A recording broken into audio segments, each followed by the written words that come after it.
Bonjour, le puits est profond, je dirais même très profond. Voici la maladie matin.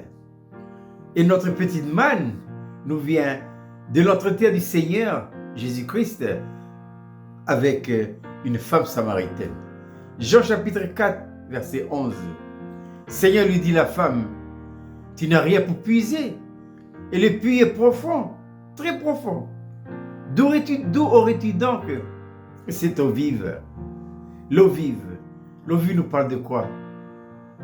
L'eau vive nous parle de la vie nouvelle, de la vie éternelle par rapport à une autre vie, c'est la vie naturelle. Ici, le Seigneur Jésus-Christ s'exprimait en termes spirituels et la femme, elle répond en termes humains. En effet, il y a ici deux puits. La femme, c'est l'image de ce puits qui est le puits de Jacob. On sait que Jacob, si on remonte un peu le temps, c'est l'un des fils d'Isaac. Isaac a eu deux fils, Jacob et Ésaü. Jacob signifie roublard, jaloux, menteur, usurpateur. En effet, Jacob signifie tous les tares, tous les méfaits de la vie, tout. C'est la racine de tous les problèmes. C'est Jacob. Voilà. Oui, mais le Seigneur dit par la bouche du prophète Malachi, j'ai aimé Jacob, j'ai haï Ésaü. Bien que Jacob soit comme ça, mais Dieu l'aime. Enfin, ce qui nous intéresse ce matin, c'est cet entretien de Jésus avec la femme samaritaine. Voilà. Donc, la femme samaritaine vient ici dénoncer une vérité qu'elle-même, elle ignorait. Quelle est donc cette vérité? C'est la manne du jour.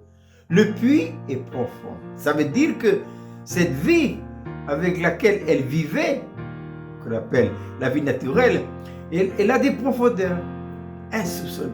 Ah oui, nous on voit que le haut de l'iceberg, mais ça cache en bas. Il faut vraiment la révélation, hein? Parce que l'homme, vous et moi, et nous tous, hein, ah oui, qui que nous soyons, nous cachons bien des choses. Hein? Et Dieu voit, dans le jardin d'Éden, quand Adam et Ève ont péché, le Seigneur est venu les rendre visite. Il ne les a pas trouvés. Le Seigneur a appelé Adam. Il a posé trois questions. Adam, où es-tu? Qu'as-tu fait? Pourquoi tu te caches? Adam, la vie naturelle, la vie de Jacob, s'est caché depuis ces jours-là, jusqu'à maintenant.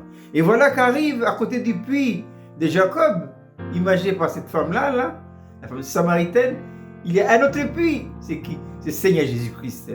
Lui, il est le détenteur d'une vie, que j'appelle ici, c'est la maladie matin, de l'eau vive. Voilà. Mais c'est quoi cette eau vive-là? C'est la vie éternelle. Oui, c'est Jean 3,16. Car Dieu a tant aimé le monde qu'il a donné cette eau vive, Jésus, afin que Jésus devienne votre vie et la mienne. Le puits de cette femme, qui est le puits de Jacob, c'est un puits qui est profond, très profond, mais il y a quand même un fond. Tandis que le nouveau puits, le puits du Seigneur Jésus-Christ, c'est aussi profond, très profond, mais il n'y a pas de fond. C'est une image qui nous parle de la vie nouvelle, de la vie éternelle. Et qu'est-ce qui caractérise cette vie nouvelle? C'est Galates 5, 22.